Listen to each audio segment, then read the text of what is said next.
ano niya, dito niya, ayan sa control. Pag nakaganyan siya, naka-off siya, ito yung common niya. So yung isa, itatap mo na dito. Ayan.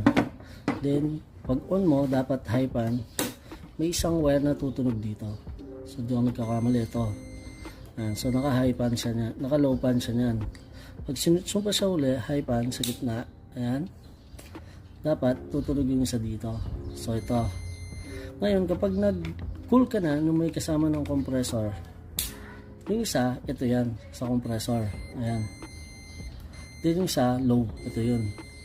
Then, ito wala. Kasi ito yung high pan. Pag ginay-cool mo siya, high cool, tutunog to sa ibaba. Sa gitna hindi. Ito tutunog sa compressor. Ibig sabihin, good yung selector switch natin. Ngayon, next natin ay ito. So, okay po ba?